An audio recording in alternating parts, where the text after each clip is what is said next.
আসসালামু আলাইকুম সুপ্রিয় শিক্ষার্থী, কেমন আছো? আশা করি সবাই সুস্থ আছো, নিরাপদে আছো। অনার্স তৃতীয় বর্ষ ছাত্রদের জন্য আমার আজকের অনলাইন ক্লাসে আমি নিগার পারভিন, সহকারী অধ্যাপক, উদ্ভিদ বিজ্ঞান বিভাগ, ঢাকা কলেজ। আমরা আজকের অনলাইন ক্লাসে তোমাদের স্বাগত জানাচ্ছি। আমি তোমাদের সাথে আজকের অনার্স থার্ড ইয়ারের জন্য আমার প্ল্যান্ট প্যাথোলজি তৃতীয় লেকচার ক্লাস।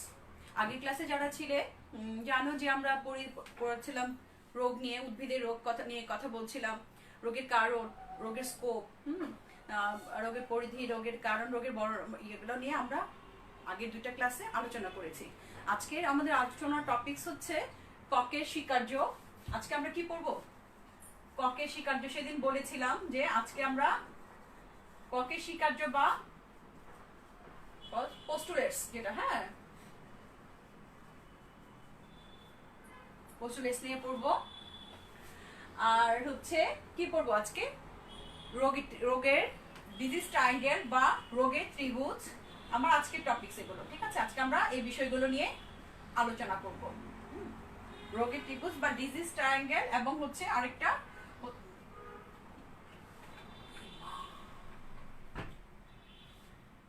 হচ্ছে রোগ চক্র বা বিস্তার। ঠিক আছে, আমার আজকের টপিকস এই তিনটে। তো প্রথমেই চলে আসি।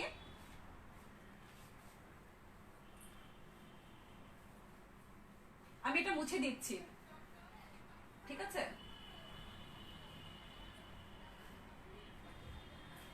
কক পোস্টুলেটস সেটা কি? যে ককের স্বীকার্য অজানা রোগের ক্ষেত্রে জার্মান বিজ্ঞানী রবার্ট কক 1884 সালে জার্মান বিজ্ঞানী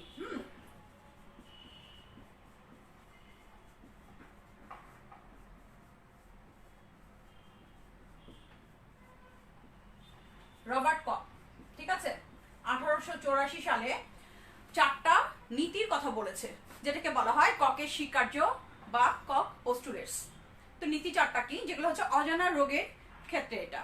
তো উনি গরুর অ্যানথ্রাক্স রোগ সৃষ্টিকারী ব্যাকটেরিয়া নিয়ে যখন পর্যবেক্ষণ করতে যেয়ে এই 4টা নীতি উনি দিয়েছেন। তো এটার মধ্যে কি হচ্ছে যে নাম্বার 1 যে নীতিগুলো মধ্যে তোমরা খেয়াল করো,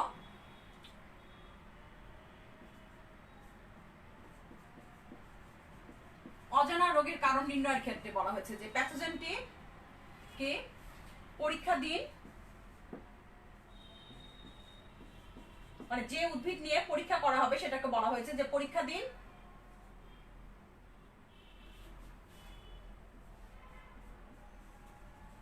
সমস্ত উদ্ভিদের সাথে সংশ্লিষ্ট হতে হবে বা ওর মধ্যে থাকতে হবে। প্যাথোজেনটিকে অবশ্যই কোথায় থাকতে হবে? পরীক্ষা দিন, যে উদ্ভিদটাকে নিয়ে পরীক্ষা করা হবে, যে উদ্ভিদের রোগ নিয়ে পরীক্ষা করা হবে, সেটার সাথে সমস্ত উদ্ভিদের সাথে মানে সংশ্লিষ্ট থাকতে হবে। এটা হচ্ছে নাম্বার 1, ঠিক আছে? এরপর 2 নম্বর আসো। এই প্যাথোজেনটিকে এরপরে কি করে?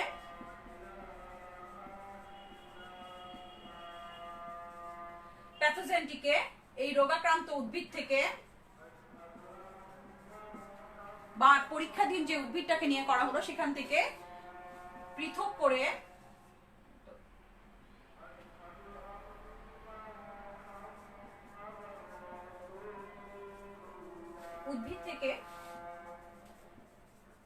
করে বিশুদ্ধ কালচার মিডিয়ামে বা আবাদ মাধ্যমে তাকে জন্মাতে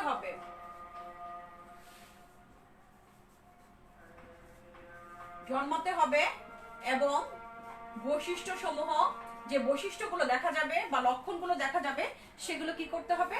রেকর্ড করতে হবে।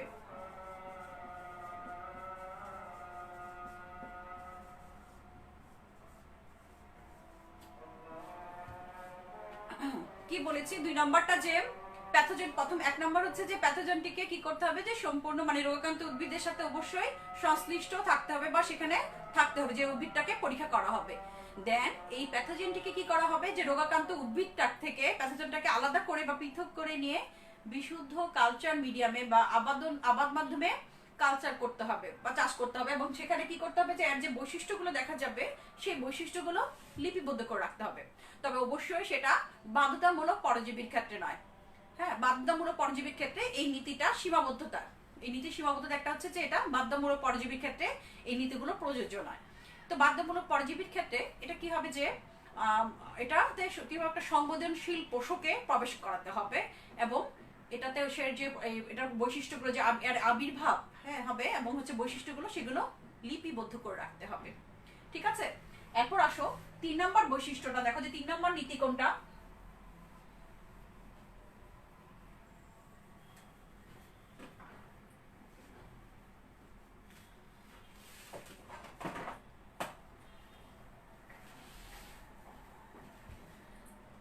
নম্বর নীতিটা হচ্ছে যে আবাদ মাধ্যমে বা কালচার মিডিয়ামে প্যাথোজেনটিকে অবশ্যই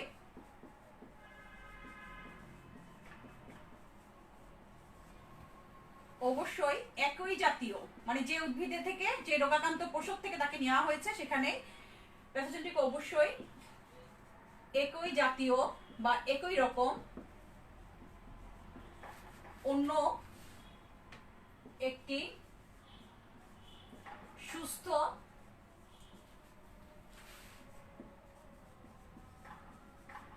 পোষক উদ্ভিদে প্রবেশ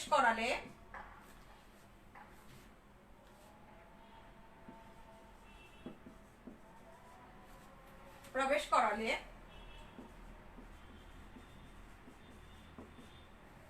পূর্বের ন্যায়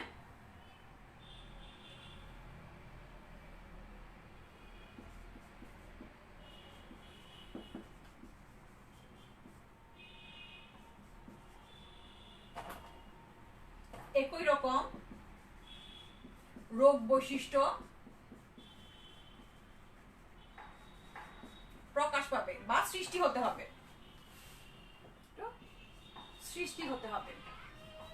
তোমরা কি দেখতে পাচ্ছ বোর্ডটা ক্লিয়ার?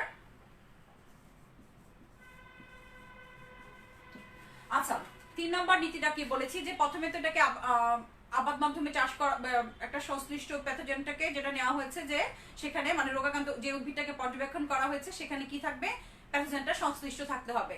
দেন সেই প্যাথোজেনটাকে যখন পৃথক করে আলাদা করে মিডিয়ামে কালচার করা হবে এবং বৈশিষ্ট্যগুলো লিপিবদ্ধ করা হয়, তারপর সেই প্যাথোজেনটাকে কি করা হয়েছে যে আবাদ মাধ্যমে প্যাথোজেনটাকে সেম বা একই রকম আরেকটা অন্য একটা সুস্থ উদ্ভিদে যদি প্রবেশ করা হয় এবং হচ্ছে যে নতুন উদ্ভিদে প্রবেশ করানো হলো সেই উদ্ভিদে পূর্বের ন্যায় একই রকম রোগ লক্ষণ বা রোগ বৈশিষ্ট্য প্রকাশ পায়।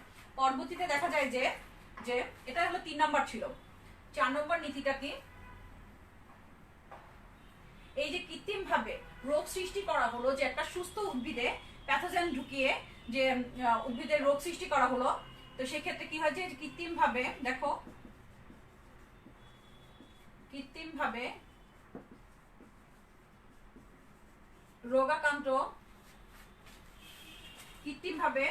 রোগাক্রান্ত উদ্ভিদ থেকে প্যাথোজেনটিকে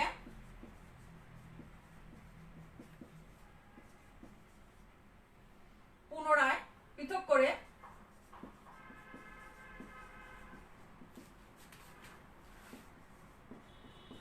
বিশুদ্ধ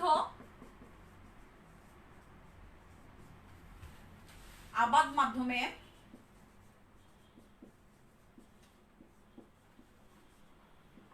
কালচার করলে এর বৈশিষ্ট্য কি হবে, ওই যে দ্বিতীয় অবস্থায় যেটা পাওয়া গিয়েছিল সেই একই রকম বৈশিষ্ট্য পাওয়া যাবে। অবশ্যই পর্যায় 2 এর মতো হবে, অবশ্যই পর্যায় 2 এর মতো অনুরূপ হবে বা ওরকম অনুরূপ হবে মতো হবে। ঠিক আছে, তো এই হচ্ছে 4টা নীতি। আমি আবারও বলছি, একটু খেয়াল করো যে বলেছি কি যে ককে নীতি কক পোস্টুলেটস বা ককে স্বীকার্য, এটা কিন্তু পরীক্ষার জন্য বেশি ইম্পর্টেন্ট, এটা প্রায় আসে। তো তো চারটা নীতি। এটা হচ্ছে যে প্রথমে কি হলো যে প্যাথোজেনটাকে, যে প্যাথোজেনটা অবশ্যই যে উদ্ভিদটা নিয়ে পরীক্ষা করা হবে সেটার সাথে কি থাকতে হবে, সংশ্লিষ্ট থাকতে হবে। ঠিক আছে, যে পরীক্ষাধীন উদ্ভিদের সাথে প্যাথোজেনটা থাকতে হবে। এবং প্যাথোজেনটাকে কি করা হবে, সেকেন্ড স্টেপে যে প্যাথোজেনটা আলাদা একটাকে ওই উদ্ভিদ থেকে, পোষক উদ্ভিদ থেকে আলাদা করে নিয়ে একটা পৃথক একটা কালচার মিডিয়াম, বিশুদ্ধ কালচার মিডিয়ামে এটাকে কি করা হয়, কালচার করা হয় এবং এর বৈশিষ্ট্যগুলো লিপিবদ্ধ করে রাখা হয়। ঠিক আছে, এরপর 3 নম্বরে যা কি হবে যে এটাকে, ওই প্যাথোজেনটাকে কালচার মিডিয়ামে সুস্থ অন্য একটা একই রকম জাতীয় গাছের মধ্যে, মানে যে গাছটাতে সে বা উদ্ভিদটা রোগাক্রান্ত হয়েছে সেম একই জাতীয় উদ্ভিদের মধ্যে আক্রান্ত করা হলে দেখা যায় যে, এবং যে বৈশিষ্ট্যগুলো প্রকাশ পায় সেটা পূর্বের মতো বৈশিষ্ট্য প্রকাশ পাবে। এই যে কৃত্রিমভাবে আরেকটা সুস্থ উদ্ভিদকে রোগাক্রান্ত করা হলো, সেই রোগাক্রান্ত উদ্ভিদ থেকে এই প্যাথোজেনটিকে পুনরায় পৃথক করে মিডিয়ামে কালচার করলে দেখা যাবে যে বৈশিষ্ট্যগুলো প্রকাশ পাবে সেটা হলো যে পূর্বের যে দ্বিতীয় অবস্থায় যেটা প্রকাশ পেয়েছে তার অনুরূপ। এটাই হচ্ছে কক পোস্টুলেস বা ককের স্বীকার্য। তো এই যে ককের স্বীকার্যগুলো, এগুলো হচ্ছে যে অজানা রোগের ক্ষেত্রে এটা নির্ণয় করা হয় যে যদি প্যাথোজেনটিকে, মানে এই যে 4টি বৈশিষ্ট্য যদি দেখা যায় যে করা,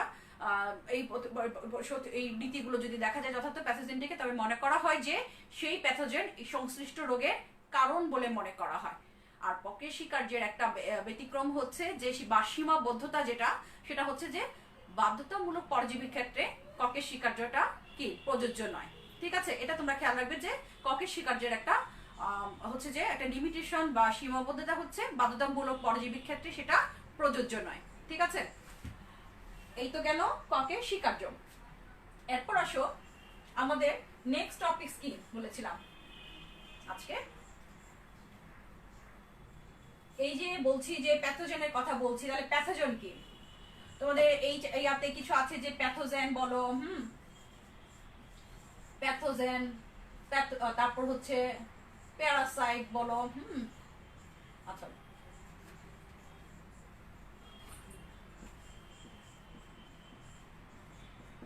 প্যারাসাইট বা প্যারাসাইটিজম, প্যাথোজেন, প্যাথোজেনেসিস, হ্যাঁ, বা প্যাথোজেনেসিটি।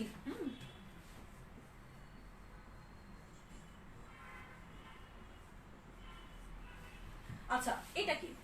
আমি আগে এটা শুরু করি, তারপর এটা বলি। প্যারাসাইটটা কি?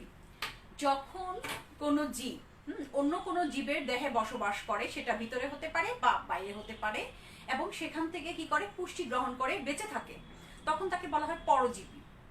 পরজীবীটা কি? যে কোনো জীব যখন অন্য কোনো জীবের বসবাস করে এবং সেখান থেকে পুষ্টি গ্রহণ করে, সেটাকে বলা হয় পরজীবী বা প্যারাসাইট। ঠিক আছে, এবং যার উপর বসবাস করে বা যে দেহে বসবাস করে সেটাকে বলা হয় পোষক বলা হয় বা হোস্ট বলা হয়।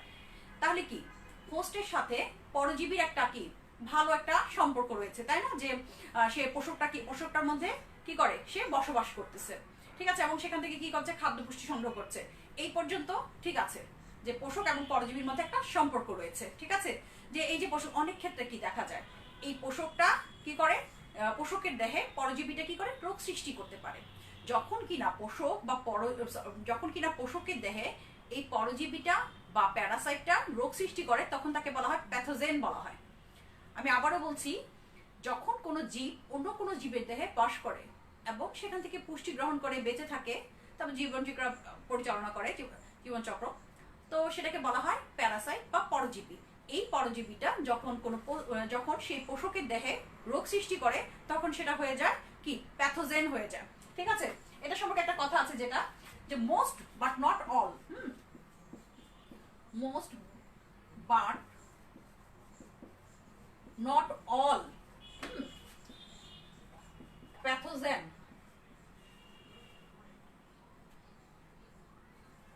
are parasite. ঠিক আছে, and similarly most, ঠিক আছে, but not all parasite are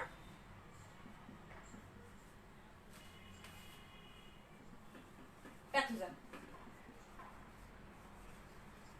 ঠিক আছে, কি বললাম, যে সমস্ত প্যারাসাইট, এটা যেটা কি হচ্ছে যে অধিকাংশ, কিন্তু সবগুলোই নয়। প্যাথোজেন গুলো কি করে, প্যারাসাইট। এবং তারা একই রকম রোগ সৃষ্টি করে, তারা রোগ সৃষ্টি করতে পারে, কিন্তু সমস্ত প্যারাসাইট কি প্যাথোজেন না, ঠিক আছে। তো যে প্যারাসাইট গুলো রোগ সৃষ্টি করে তাকে বলা হয় প্যাথোজেন বলা হয়। এই যে প্যাথোজেন দ্বারা যে রোগ সৃষ্টির যে ক্ষমতাটা পশুকের দেহে, সেটাকে বলা হয় প্যাথোজেনেসিস প্রক্রিয়াটা, এবং সেই ক্ষমতাটাকে বলা হয় প্যাথোজেনিসিটি।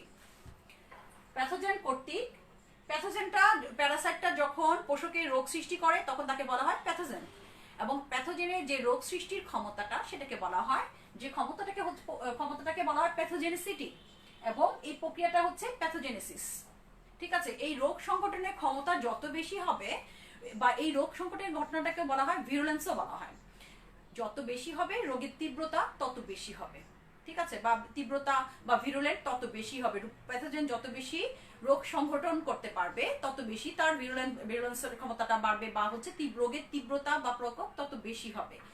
তো এই প্যাথোজেন এবং কি করতে পারে, প্যাথোজেন হচ্ছে যে একটা মজার একটা কথা আছে প্যাথোজেন নিয়ে, প্যাথোজেন এবং হচ্ছে এই পোষকের, হ্যাঁ, প্যারাসাইট এবং পোষক, যেটা বলছিলাম যে প্যারাসাইটিজম করতাম। প্যারাসাইটিজম হচ্ছে এই যে বললাম যে প্যারাসাইট যে পশুকে দেহে বাস করে, সেখান থেকে পুষ্টি সংগ্রহ করে, তাদের মধ্যে এক ধরনের ইন্টারাকশন বলো বা ক্রিয়া বিক্রিয়া করতে থাকে, সেই যে পোষক এবং পরজীবীর যে সম্পর্কটা সেটাকে বলা হয় প্যারাসাইটিজম বা পরজীবিতা, বাংলায় যাকে বলে পরজীবিতা, ঠিক আছে। এই যে প্যারাসাইটের বা পরজীবী এবং পোষক দুইটার যে ইন্টারাকশন বা ইয়াটা যাদের রিয়াকশন, সেটাকে বলা হচ্ছে যে পরজীবিতা। পোষক এবং পরজীবীর মধ্যে যে সম্পর্ক সেটাকে বলা হয় পরজীবিতা বা হচ্ছে কি প্যারাসাইটিজম, এবং প্যারাসাইট কর্তৃক রোগ সৃষ্টির যে ক্ষমতাটা সেটাকে বলা হয় প্যাথোজেনেসিস, এবং যে সমস্ত জীবাণু রোগ সৃষ্টি করে বা প্যারাসাইট রোগ সৃষ্টি করে তাকে বলা হয় প্যাথোজেন বলা হয়, ঠিক আছে। আর এই যে এটা মানে একটা মজার একটা ঘটনা আছে, যেটা হচ্ছে যে হর্সফল এবং হচ্ছে ডায়মন্ড নামক দুইজন বিজ্ঞানী কি বলেছে, যেটাকে এটা এই যে প্যারাসাইটিজমের কথা বললাম, হর্সফল এবং হচ্ছে ডায়মন্ড নামক দুজন বিজ্ঞানী, ওরা উদ্ভিদ রোগ বিজ্ঞানী, ওনারা 1960 একটা মজার ঘটনা বলেছে যে ধরো যে প্যাথোজেন, প্যারাসাইট আর প্যাথোজেনের কথাটা সম্পর্কে একটা, যে ধরো যে কোনো বাসায় তাদের সাথে কোনো ফ্যামিলির সাথে নানি থাকে, তো নানি এখানে কাজ টাজ করে, তো আবার হচ্ছে ওরা ওখানে খাওয়া দাওয়া দেয়, আশ্রয় দেয়। তো এই দুইজনের মধ্যে এই সম্পর্কটা যতক্ষণ আছে, মানে এরকম সম্পর্ক যে সে কাজ করছে, খাওয়া দিচ্ছে, অনেকটা প্রক্রিয়াটা হচ্ছে কি মিথজীবিতের মতো, ঠিক আছে। এই প্রক্রিয়াটা এই পর্যন্ত সেটা হচ্ছে মিথজীবী।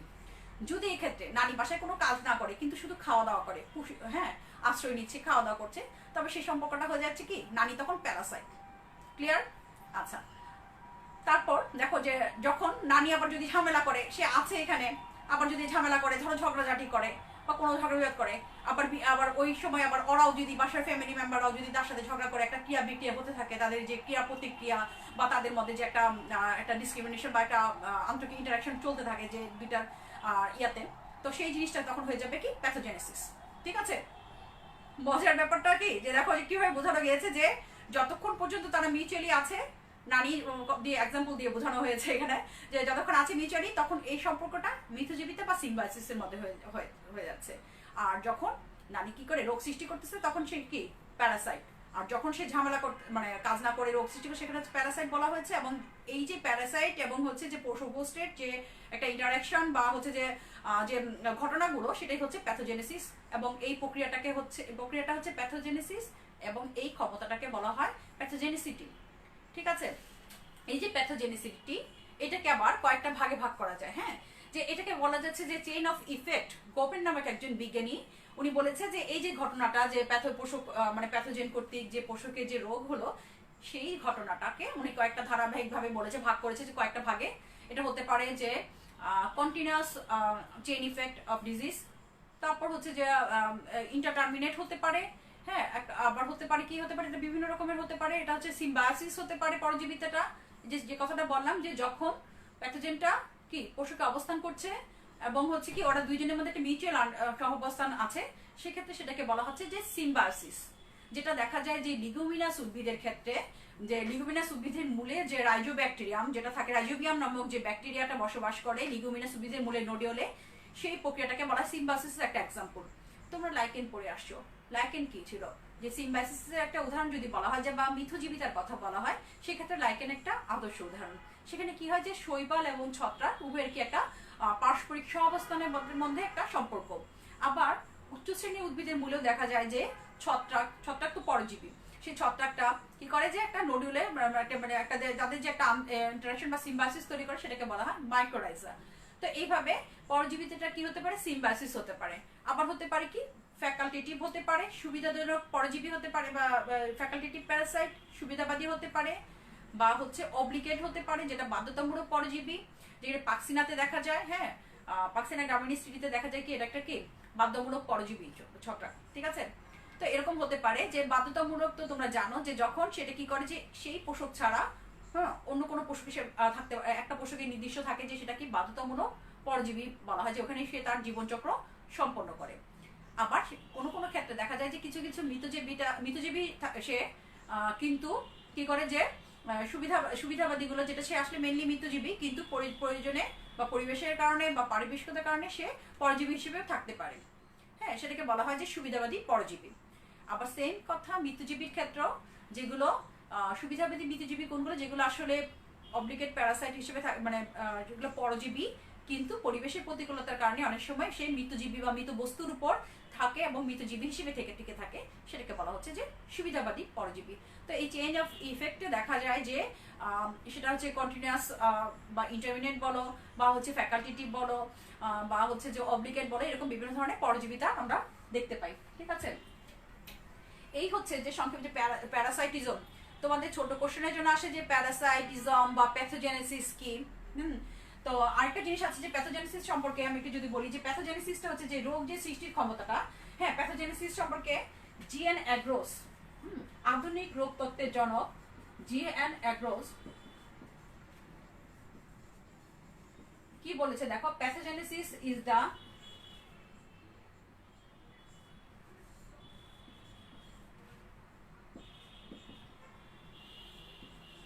প্যাথোজেনিসিটি ইজ দ্য এবিলিটি, কি করে দেখো কিসের ability,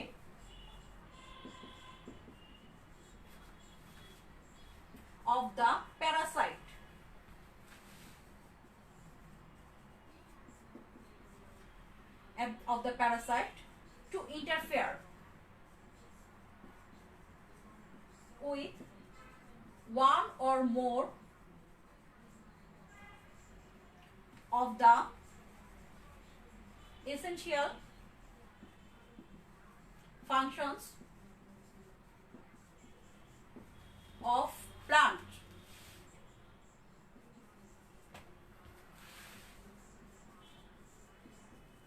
and thereby to cause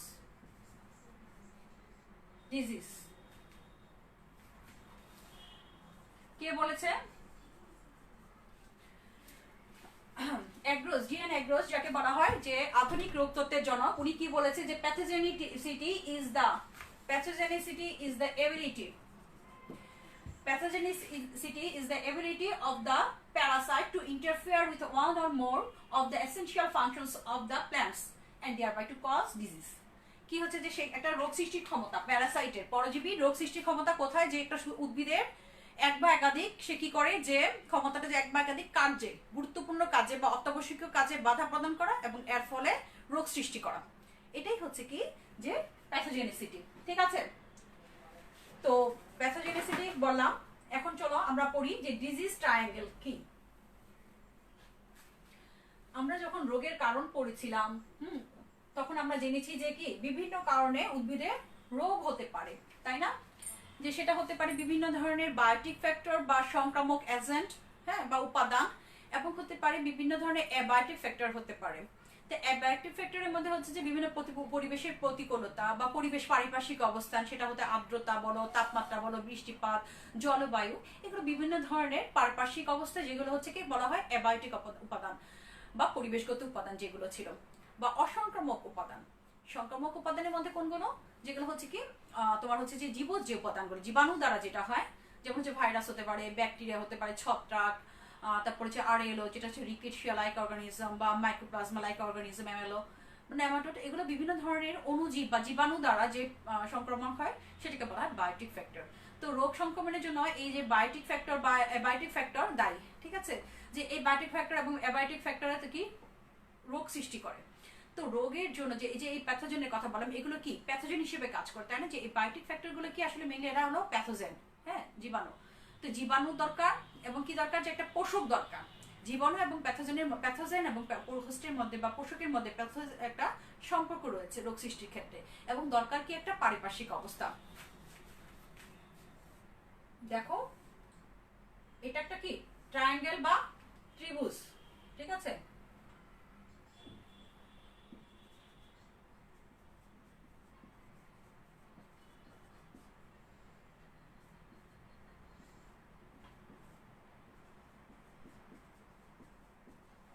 পরিবেশ, ঠিক আছে, আর এটা হচ্ছে পোষক।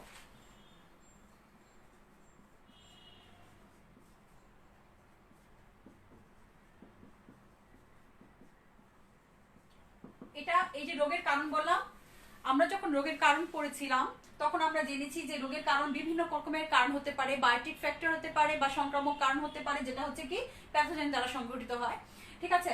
তারপর অ্যাবায়োটিক ফ্যাক্টর, সেটা হচ্ছে কি পরিবেশের দ্বারা সংঘটিত হয়, ঠিক আছে?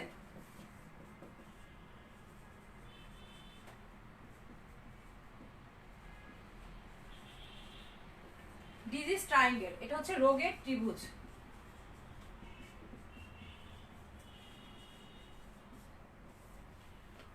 ডিজিজ ট্রায়াঙ্গেল হচ্ছে রোগের, ধরো যে যেটা বললাম যে সংক্রমণের জন্য বা রোগাক্রমণের জন্য কি দরকার, প্যাথোজেন দরকার, পোষক দরকার, পরিবেশ দরকার, হ্যাঁ। তো এই তিনটা উপাদানই দরকার, যে কি রোগ সংক্রমণের জন্য বা রোগ সংগঠনের জন্য দরকার। এই তিনটা উপাদানের মধ্যে সম্পর্কটা এমন যে তিনটা উপাদানের যে কোনো একটা যদি জিরো হয় তাহলে কি উদ্ভিদ রোগাক্রান্ত হবে না, ঠিক আছে? তো এই যে বললাম যে প্যাথোজেনের কথা বললাম, যে প্যাথোজেনের যদি ভিরুলেন্ট ক্ষমতা, যত বা ভিরুলেন্স বা রোগাক্রমণের ক্ষমতা বা তীব্রতা, হ্যাঁ, যত বেশি হবে, এই বাহুটা দ্বারা বোঝা যায় যে এই বাহুটা দ্বারা ধরো এক একটা বাহু বা এক একটা উপাদান এক একটা বৈশিষ্ট্য নিয়ন্ত্রণ করে। তো এই প্যাথোজেনের তীব্রতা বা ভিরুলেন্স যত বেশি হবে বা প্রাচুর্য যত বেশি হবে, সে এই বাহুটা তত বেশি কি বড় হবে, সুতরাং রোগাক্রমণের ক্ষমতা তত বৃদ্ধি পাবে। আবার পোষকের ক্ষেত্রে পোষকগুলো যত দূরে যদি অবস্থান করে, কিংবা হচ্ছে যে পোষকগুলোর মধ্যে যে সংবেদনশীল হয় প্যাথোজেনের প্রতি, যদি সে সংবেদনশীল হয় বা রোগ প্রতিরোধ ক্ষম না হয়, তবে সেক্ষেত্রে এটা কি পোষকটা রোগাক্রান্ত হওয়ার সম্ভাবনা বেশি থাকে, হ্যাঁ, তখন এই বাহুটাও বড় হয়ে যাবে।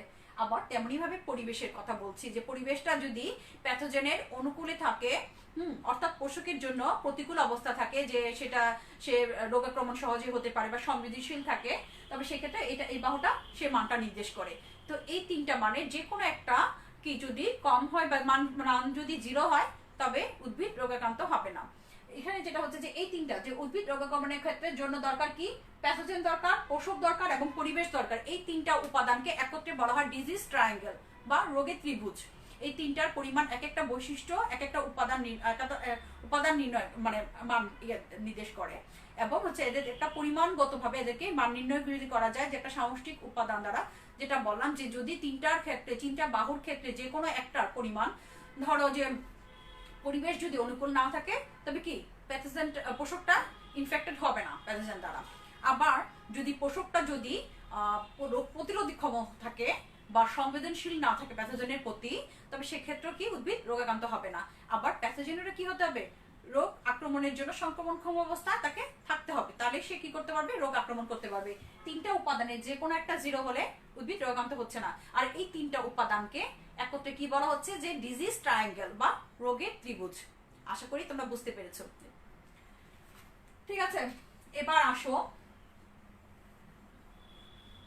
রোগ চক্র, ডিজিজ সাইকেল।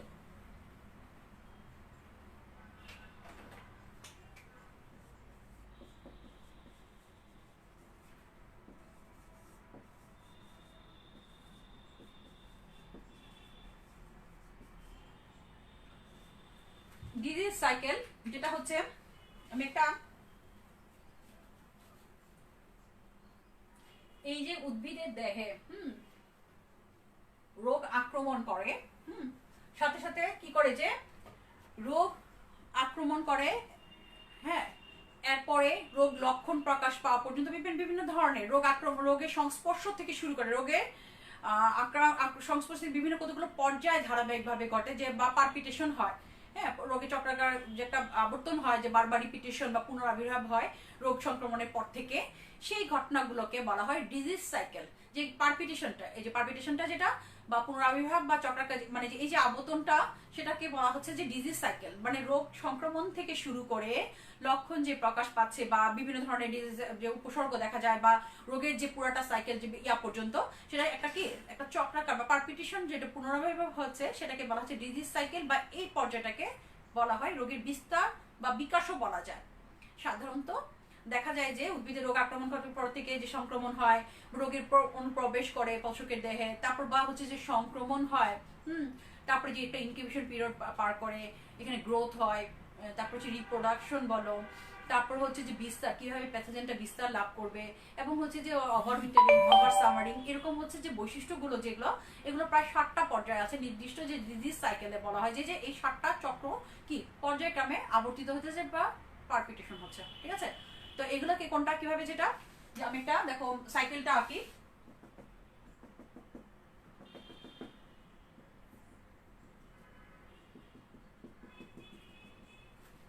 বোর্ডটা ছোট, তোমাদের ক্লাসরুমের মতো বোর্ড না, ঠিক আছে, তারপর আমি আঁকার চেষ্টা করতেছি। দেখো,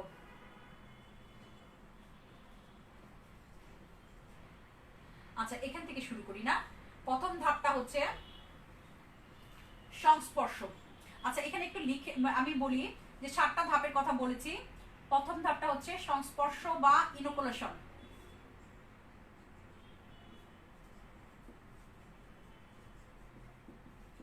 আমি প্রথমে এই সাইকেলটা আঁকছি, দেন আমি তোমাদেরকে এটা বুঝিয়ে দিব। ঠিক আছে, তোমরা একটু খেয়াল করো। সংস্পর্শ বা ইনোকুলেশন, হ্যাঁ, দেন হচ্ছে পেনিট্রেশন বা অনুপ্রবেশ,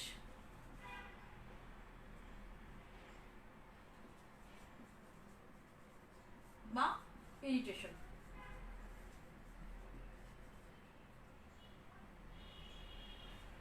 তারপর হচ্ছে ইনফেকশন বা সংক্রমণ।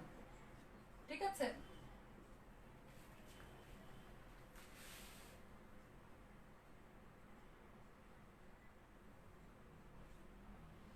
সংক্রমণ, ইনভেশন, ইনভেশন বা বহিরাক্রমণ বলা যায় এটাকে, হ্যাঁ, বা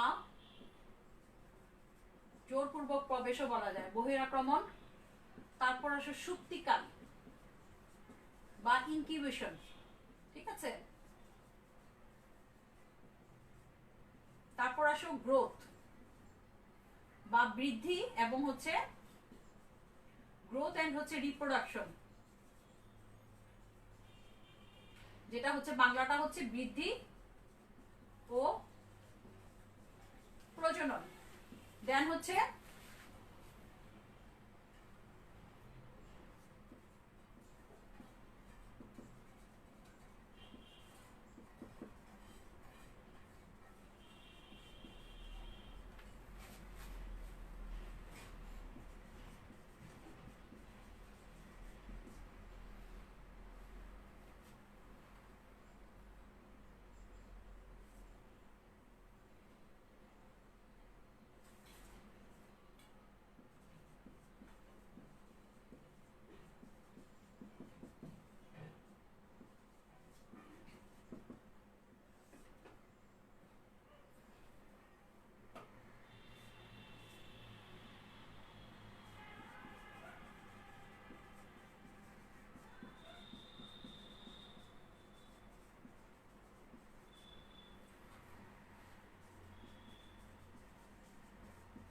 তোমরা কি দেখতে পাচ্ছ? আমার বোর্ডটা ছোট, যার জন্য আমি তোমাদেরকে এতটা হয়তো ক্লিয়ার না ছবিগুলো। অতি শীত বা অতি গ্রীষ্ম, ওভার উইন্টারিং বা ওভার সামারিং, হ্যাঁ, বা প্রতিকূলতা সহ্য করার ক্ষমতা, প্রতিকূলতা সহ্য ক্ষমতা।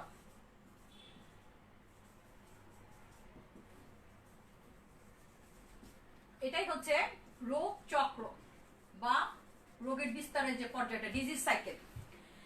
ডিজিজ সাইকেলের কথা বললাম যে 7টা সুস্পষ্ট ধাপ আছে ডিজিজ সাইকেল, যে রোগ সংক্রমণ ঘটার পরে যে রোগের বিস্তারটা, যেটা যেভাবে রোগের বিস্তারটা হয়, যে কিভাবে যে বিভিন্ন রকমের রোগ লক্ষণ, প্রথমে হচ্ছে কি হয় যে ইনোকুলেশন বা সংস্পর্শ হয়। সেটা কি, যে যখন উদ্ভিদ দেহে রোগে কি করে, যে রোগের যে প্যাথোজেনের যে অংশটা সুস্থ উদ্ভিদ বা কোনো একটা উদ্ভিদকে যখন আক্রমণ করে, তখন কি হয়, যেটা প্রথমে তার টাচে আসে বা সংস্পর্শে আসে। প্যাথোজেনের যে কোনো অংশ, সম্পূর্ণ অংশ আসতে পারে প্যাথোজেনিক বা পরজীবী, বা হচ্ছে কি তার কোনো অংশ বিশেষ কি করতে পারে, যে উদ্ভিদের সংস্পর্শে আসতে পারে, যে কোনো অংশ দিয়ে আসতে পারে। যে সংস্পর্শে সাধারণত যে অংশটাকে উদ্ভিদের যে অংশে প্যাথোজেনের সংস্পর্শ হয় প্রথমে আসে, সেই অংশটাকে বলা হয় যে প্রাইমারি সেই অংশটাকে বলা হয় ইনোকুলাম বলা হয়। যে উদ্ভিদের অংশটা, যে অংশ উদ্ভিদের যে অংশ মানে প্যাথোজেনের যে অংশ উদ্ভিদের সংস্পর্শে আসে সেটাকে বলা হয় ইনোকুলাম, এবং এইটার পর্যায়টা হচ্ছে ইনোকুলেশন। এই পর্যায়টা হচ্ছে ইনোকুলেশন, এবং যে অংশটা আসে সেটাকে বলা হয় ইনোকুলাম। তো ছত্রাকের ক্ষেত্রে সাধারণত হাইফা বলো, মাইসিলিয়াম বলো, সেগুলো দ্বারা সে কি করতে পারে, যে অংশ বিশেষ দ্বারা কি করে ইয়াতে ইনোকুলেশন হতে পারে। সেই ইনোকুলেশনটা আবার কি দুইটা, এই যে ইনোকুলামের কথা বললাম, যে অংশটা প্যাথোজেনের যে অংশটা উদ্ভিদের সংস্পর্শে আসে সেটাকে বলা হচ্ছে যে ইনোকুলাম বলা হয়। সেই ইনোকুলামটা আবার দুইটা টাইপের হতে পারে, এই যে প্রাইমারি ইনোকুলাম এবং হচ্ছে সেকেন্ডারি ইনোকুলাম। প্রাইমারি ইনোকুলামটা কোনটা, যে অতি গ্রীষ্ম বা অতি শীত বা শীতকাল বা গরমকাল পার করে প্রথমে যে অংশটা উদ্ভিদের সামার বা হচ্ছে যে উইন্টার অবস্থাটা অতিবাহিত করে শরৎকালে বা বসন্তে প্যাথোজেনের যে অংশটা উদ্ভিদের সংস্পর্শে আসে সেটাকে বলা হয় প্রাইমারি ইনোকুলাম বলা হয়।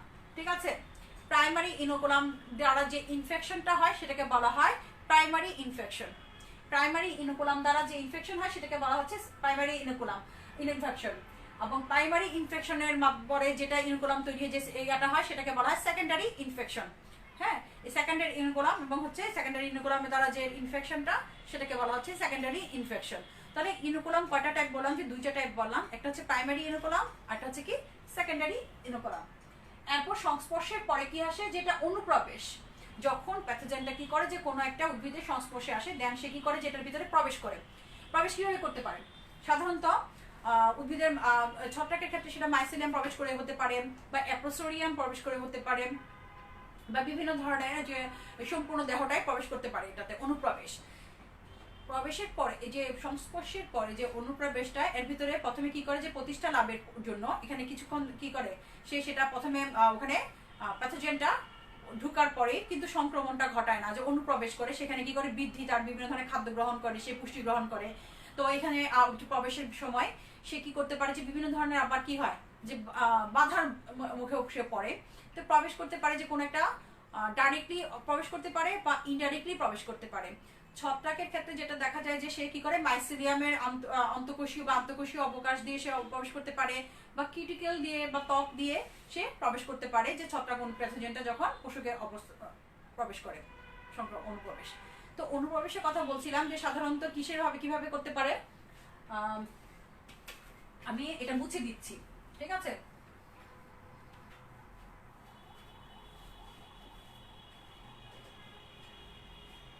সংস্পর্শের পর কি বললাম আমি, যে অনুপ্রবেশ বললাম, যে অনুপ্রবেশ কিভাবে হতে পারে, বিভিন্ন ভাবে হতে পারে। যেমন হচ্ছে সরাসরি হতে পারে, ঠিক আছে,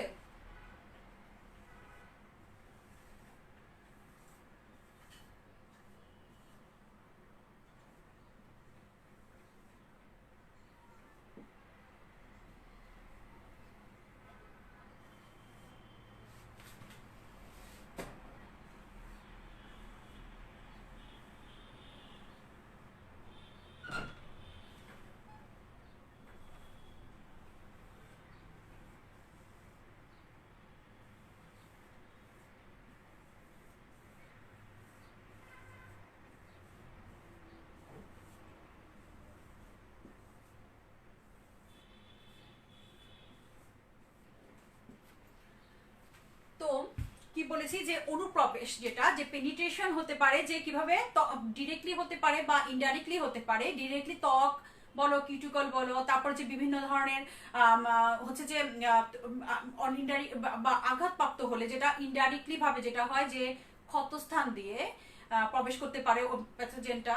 তারপর হচ্ছে যে কিউটিকেল বলো, হ্যাঁ স্টোমাটা বলো, তারপর হচ্ছে হাইড্রোথোড, এই লেন্টিসেল, এগুলোর মাধ্যমে কি করতে পারে যে জীবাণুটা এইভাবে অনুপ্রবেশ করতে পারে, কোথায় পোষকের দেহে অনুপ্রবেশ করতে পারে।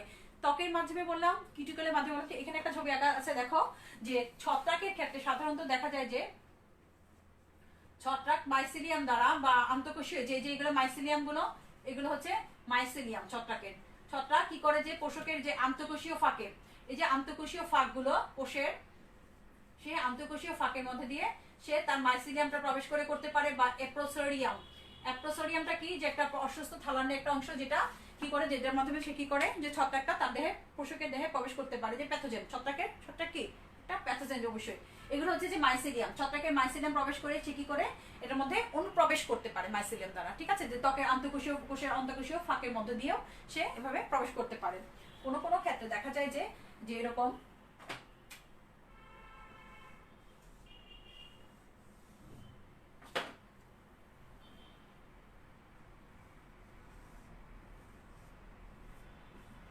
এই যে কোষের মধ্যে যে এই যে এগুলো থাকে, এগুলো কি বলা হয়, এটাকে বলা হয় কি স্টোমাটা।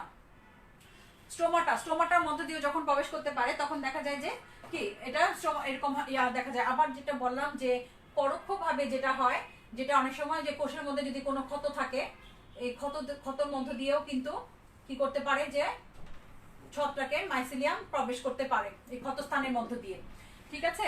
যেটা দেখা যায় যে পোষকের দেহে সে প্রবেশ করে কিভাবে, ইনডাইরেক্টলি ভাবে বা ডিরেক্টলি সে প্রবেশ করতে পারে। আবার প্রাকৃতিক ভাবে যেটা হচ্ছে লেন্টিসেলের কথা বললাম, স্টোমাটা, হাইড্রোথোড, এগুলোর মাধ্যমে কি করতে পারে, প্যাথোজেনটা পোষকের দেহে প্রবেশ করতে পারে। এরপরে পয়েন্ট আসো সংক্রমণ।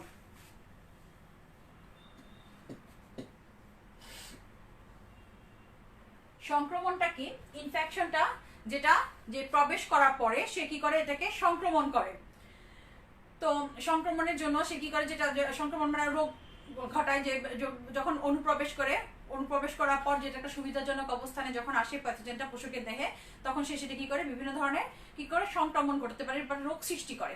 অনেক ক্ষেত্রে দেখছে তো প্যাথোজেন থেকে কি করে, প্যাথোজেনটা পোষক থেকে খাদ্য গ্রহণ করে বেঁচে থাকে। এবং হচ্ছে কি প্যাথোজেন কি করে, যখন প্যাথোজেনটা আক্রমণ করে তখন পোষকটা কি করে যে যেটাকে প্রতিহত করার জন্য তার ভিতরে বিভিন্ন ধরনের কি করে রাসায়নিক পদার্থ সে নিঃসৃত করে।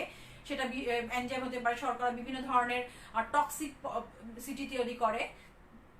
তো এটাকে প্রতিহত করার জন্য প্যাথোজেন কিছু ধরনের রাসায়নিক পদার্থ নিঃসরণ করে। তো দুই ধরনের মধ্যে এক ধরনের একটা ইন্টারাকশন হতে থাকে যে প্যাথোজেনের সাথে পোষকের।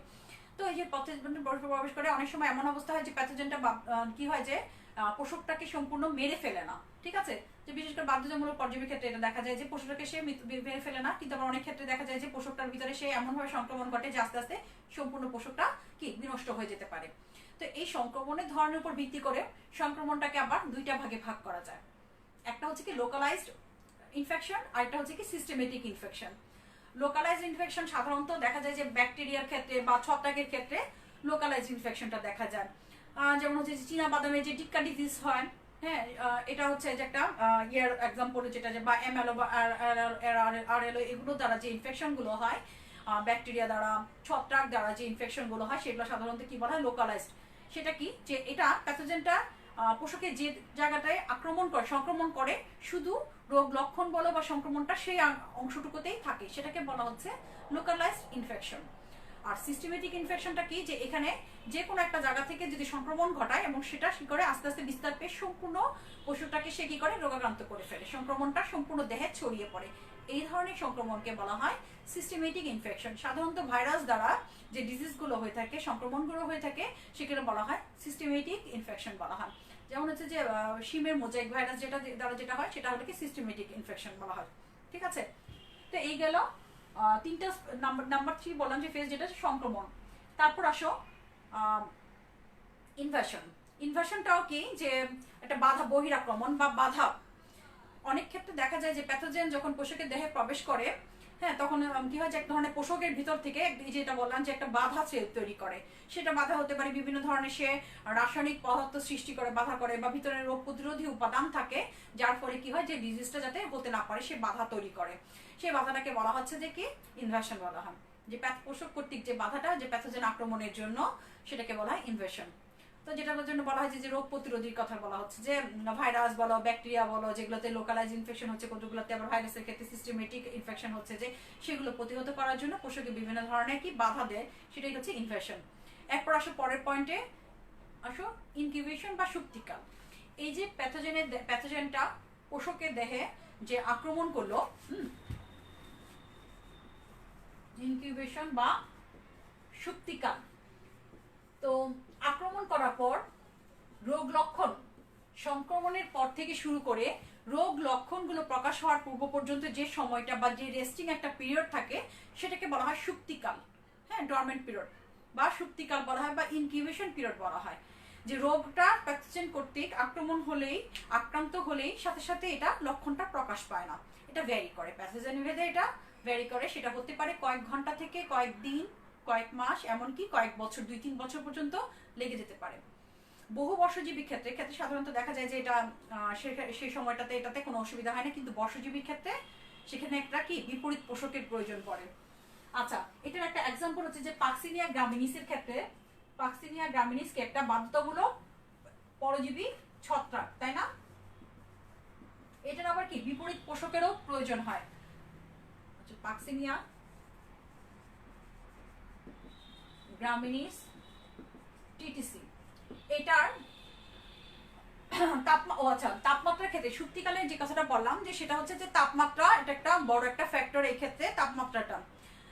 যেমন হচ্ছে যে আমরা যেমন এখন যেমন বলে যে করোনা ভাইরাসের কথা বলে যে শীত প্রধান দেশে এটা বেশি বিস্তার লাভ করেছে, আমাদের সেটা হবে না, তাপমাত্রা বেশি, এটা বলে যে তাপমাত্রা। কারণ কেন বলা হয় যে এটা কি কত পর্যন্ত সুপ্তিকাল থাকতে পারে, ঠিক আছে, তাপমাত্রাটা একটা ভ্যারি করে। তো পাক্সিনিয়া গ্রামিনিসের কথা বলছিলাম, যেটা এটা হলো 15 ডিগ্রি সেন্টিগ্রেডে, এটা হলো সুপ্তিকাল হচ্ছে 45 দিন, ঠিক আছে। আবার 20 ডিগ্রি সেন্টিগ্রেডে এটা 25 দিন, ঠিক আছে। আর 30 ডিগ্রিতে 10 দিন, 40 ডিগ্রিতে 6 দিন, 45 ডিগ্রিতে 4 দিন, এরকম ভ্যারি করে যে তাপমাত্রা অনুযায়ী। তার মানে কি দেখা যায় যে এটা বেশি তাপমাত্রা, এটা সুপ্তিকাল কম, মানে বেশি তাপমাত্রা, যখন তাপমাত্রা বেশি থাকে এটা বিস্তার লাভ করে বেশি, ঠিক আছে। এই হলো সুপ্তিকালে হতে পারে যে কয়েক ঘন্টা থেকে কয়েক মাস পর্যন্ত সুপ্তিকাল হতে পারে। এরপর আসে যে বিস্তার, গ্রোথ এবং হচ্ছে প্রজনন। গ্রোথ এবং রিপ্রোডাকশন, স্বাভাবিকভাবে যে প্যাথোজেন যখন পোষক কোষে প্রবেশ করে তখন সে সেটার ভিতরে কি করে যে বৃদ্ধিপ্রাপ্ত হয়।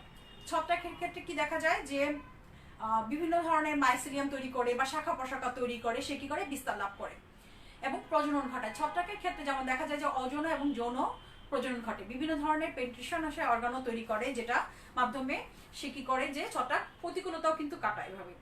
তো ছত্রাকের ক্ষেত্রে দেখা যায় যেটা যে বিভিন্ন ধরনের হাইফা তৈরি করে বা ইয়া করে, শাখা প্রশাখার মাধ্যমে বৃদ্ধি করে, এটা প্রচুর পরিমাণে ওটা দেহে কি করে, পোষকের দেহে সংখ্যা বৃদ্ধি করে। ভাইরাসের সংখ্যা বৃদ্ধিটা আবার যেটা কি ভাইরাসের প্রকৃতপক্ষে কি প্রজনন দেখা যায় না, প্রকৃতপক্ষে সঠিক অর্থে প্রজনন দেখা যায় না। ভাইরাসের যে জেনেটিক বস্তু থাকে, তোমরা জানো যে ডিএনএ অথবা আরএনএ যে কোনো একটা থাকে, এবং সেটা দ্বারা সে কি করে ওই নিউক্লিক অ্যাসিডের মাধ্যমে সে সংখ্যা বৃদ্ধি করে। ব্যাকটেরিয়ার ক্ষেত্রে আবার সে কি করে যে দ্বিবিভাজন প্রক্রিয়া সে বংশ বিস্তার করে, ঠিক আছে। আবার ছত্রাকের বিভিন্ন ধরনের অযৌন স্পোর, কোনিডিয়া, এগুলোর মাধ্যমে সংখ্যা প্রজনন ঘটায়, আবার যৌন প্রজনন ঘটায় ছত্রাকের ক্ষেত্রে। তো এরকম আর কি যে পোষকের দেহে প্যাথোজেনের গ্রোথ হয় এবং হচ্ছে সংখ্যা বৃদ্ধি এবং হচ্ছে কি প্রজনন হয়, সেটাকে বৃদ্ধি হতে হয়। এরপর আসো বিস্তার, প্যাথোজেনের বিস্তার। প্যাথোজেন বিস্তারটা কিভাবে লাভ করে? কম সংখ্যক প্যাথোজেনে কি থাকে, যে চলনাঙ্গ থাকে, তারা অল্প যে চলনাঙ্গ থাকে সেটার মাধ্যমে কি অল্প দূর সে বিস্তার লাভ করতে পারে। যেমন হচ্ছে যে ছত্রাকের ক্ষেত্রে যদি বলো যে কিছু ছত্রাকে কি থাকে যে জুস পোর্ট থাকে, যেগুলো দ্বারা সে কি করে চলাচল করতে পারে।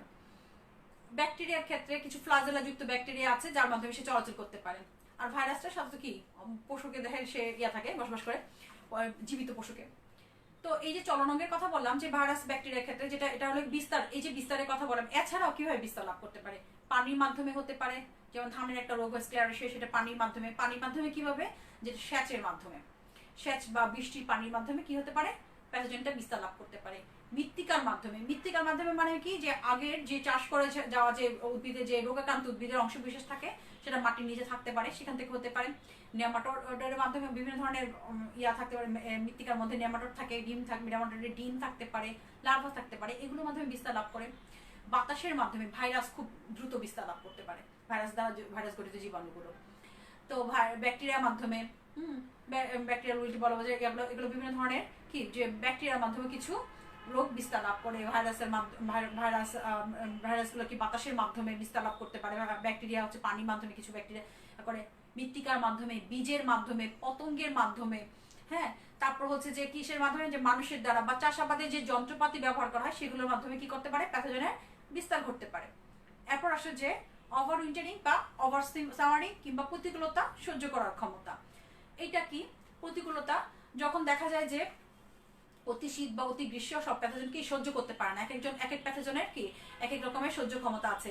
সাধারণত দেখা যায় যে বহু বর্ষজীবী উদ্ভিদের ক্ষেত্রে সেটা অসুবিধা হয় না, যে শীত এবং গ্রীষ্মটা সে এভাবে উদ্ভিদ ওই পোষক উদ্ভিদে সে কাটিয়ে দিতে পারে। কিন্তু বর্ষজীবী উদ্ভিদের ক্ষেত্রে পোষকটা মারা যাওয়ার ফলে সে কি করে দ্বিতীয় একটা পোষক সে খুঁজে নেন বা অল্টারনেট একটা পোষক তাকে বের করতে হয়। যেমন হচ্ছে পাক্সিনা গ্রামিনিসের কথা, যখন গম গাছে তার কিছু স্টেজ হয়, আরেকটা কি বারবেরি গাছে, দুইটা পোষক তার প্রয়োজন হয় জীবনচক্র পরিচালনা করার জন্য। তো এরকমও আছে যে কিছু যে অতি শীত এবং অতি গ্রীষ্ম প্রতিকূলতার জন্য বিভিন্ন প্যাথোজেন বিভিন্নভাবে এই প্রতিকূলতা সহ্য করে। ছত্রাকের ক্ষেত্রে দেখা যায় যে ছত্রাক কিছু ধরনের যে পেনিট্রেশন অর্গান বা স্ট্রাকচার, যেমন যে স্ক্লেরোসিয়া বলো, রাইজোমর্ফ বলো, এগুলো তৈরি করে ছত্রাক তার প্রতিকূলতা কি কাটিয়ে দিতে পারে। ব্যাকটেরিয়া এক ধরনের ভাবে করতে পারে যে কিছু কিছু উদ্ভিদের যে মূলে, কাণ্ডে বা টিউবারের মধ্যে কি করে সেটা নিজেকে রেখে আবদ্ধ রেখে সেটা কি প্রতিকূলতা করতে পারে। নেমাটোড কি করে যে সেটা লার্ভা দশায় থাকে, মাসি যেহেতু মাটিতেই থাকে, সেটা কি করে বিভিন্ন ডিম হিসেবে বা লার্ভা হিসেবে সেটা সে প্রতিকূলতা কাটিয়ে দিতে পারে। তো এইভাবে প্যাথোজেন কি করে, প্যাথোজেনের যে সাইকেলটার কথা বললাম, যে ইনোকুলেশন বললাম, penetration, invasion, incubation, growth, reproduction, তারপর হচ্ছে যে প্যাথোজেনের যেটা যে বিস্তারের কথা বললাম, তারপরে যে অপারেটিং অবসামারিং কথা বললাম, এই যে 7টা পর্যায়, এই পর্যায়গুলোকে বলা হয় ডিজিজ সাইকেল। যাই হোক, আজকে লেকচারটা, আজকে ক্লাসটা অনেক একটু লম্বা হয়ে গেছে, আশা করি সবাই ধৈর্য সহকারে ক্লাসটা অ্যাটেন্ড করেছো এবং বুঝতে পারবে বই, আমার এই ক্লাস প্লাস হচ্ছে যে যদি একটু বইটা দেখো সবাই আশা করি বুঝে যাবে। ঠিক আছে, আজ এই পর্যন্ত থাকুক। নেক্সট ক্লাসে নেক্সট অন্য কোনো একটা টপিকস নিয়ে আবার আসবো। সে পর্যন্ত সবাই ভালো থাকো, সুস্থ থাকো, আমার জন্য দোয়া করো। আল্লাহ হাফেজ।